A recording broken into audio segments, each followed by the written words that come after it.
안녕하세요. 신월중부교회 담임하고 있는 최영남 목사입니다.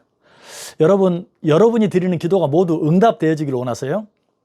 맹자가 한 말 가운데 모든 일은 우물을 파는 것과 같아서 비록 9끼를 팠다고 하더라도 물이 나오는 데까지 미치지 못한다면 우물을 포기함과 같다라는 말이 있어요. 우리가 드리는 기도도 마찬가지입니다. 제 아무리 열심히 기도했다 할지라도 혹은 제 아무리 오래 기도했다 할지라도 그 기도가 응답될 때까지 기도하지 못했다면 그것은 기도하지 않은 것과 같아요. 그러므로 기도하는 자들은 그 기도가 응답될 때까지 끝까지 기도할 수 있어야 합니다. 그러기 위해서는 우리가 기도할 때 우리 인간의 시계를 보며 기도할 것이 아니라 하나님의 시계를 보며 기도할 수 있어야 돼요. 하나님의 시계는 어떤 시계입니까? 하나님의 시계는 하루가 천년 같고 천년이 하루 같은 그런 시계입니다. 다시 말해서 전적으로 하나님의 뜻대로 돌아가는 시계라는 뜻이에요. 이런 재미있는 이야기가 있어요. 어떤 그리스도인 사업가가 열심히 기도하면서 사업을 하는데도 영 사업이 풀리지 않았어요.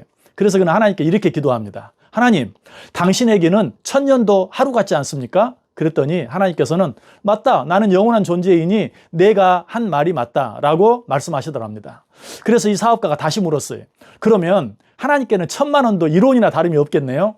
그러자 하나님께서 다시 말씀하세요. 그 말도 맞다. 그러자 이 사업가가 뭐라고 말한 줄 아세요? 그렇다면 하나님, 제가 지금 사업 자금 때문에 너무 어려운데 제게 1원만 주세요. 그랬더니 하나님께서 뭐라고 말씀하셨는 줄 아세요?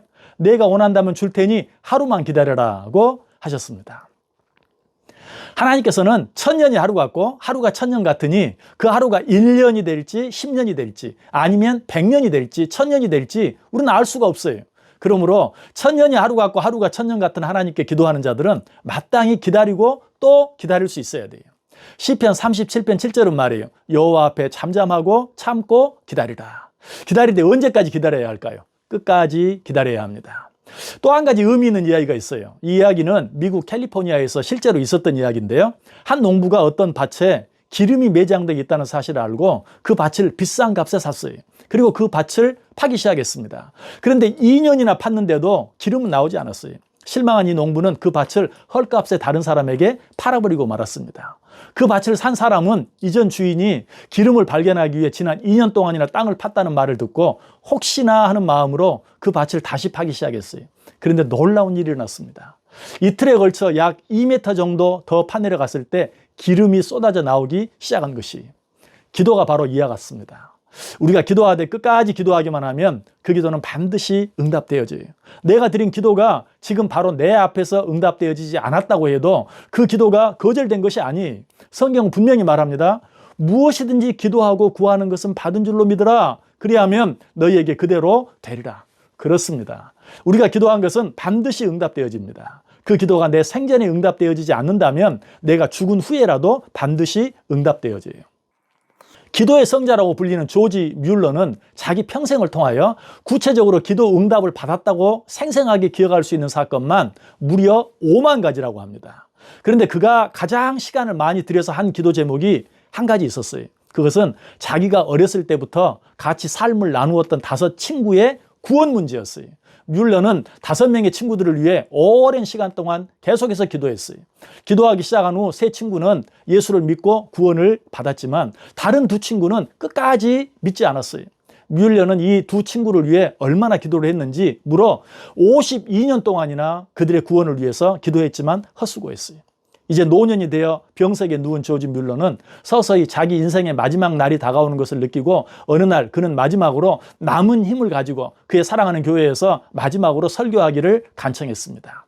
마지막 설교를 하던 그날 그의 안 믿는 친구가 우연히 그곳에 참석했다가 조지 뮬러의 설교를 듣고 회개하고 예수님을 믿게 되었어요. 이제 그의 5 친구 중 4 친구가 예수를 믿고 구원을 받은 것이죠. 그러나 조지 뮬러는 나머지 한 친구의 구원을 보지 못하고 세상을 떠났습니다. 그때까지 안 믿고 있었던 나머지 한 친구가 뮬러의 죽음 소식을 듣게 되었어요. 그리고 그 친구는 뮬러가 자기를 위해서 무려 52년간이나 기도했다는 이야기까지 듣게 되었어요. 이 이야기를 들은 이 친구는 뮬러가 죽은 바로 그해 예수님을 믿게 되었습니다. 그가 예수님을 믿은 후 그 친구가 전 영국을 순회하면서 이렇게 간증했어요. 뮬러 목사님의 기도는 모두 응답되었습니다. 그리고 저는 그 최후의 응답입니다. 히브리서 3장 14절이 말합니다. 우리가 시작할 때 확신한 것을 끝까지 견고히 잡고 있으면 그리스도와 함께 참여한 자가 되리라. 기도의 응답을 받기 원하세요? 기도하되 끝까지 기도하시기 바랍니다. 중도에 포기하거나 낙심하지 말고 끝까지 기도해 보세요. 그렇게 하기만 하면 그 기도는 반드시 응답되어질 것입니다. 지금까지 말씀이 힘이 있어 응원하는 교회 신홀중부교회 최영강 목사였습니다.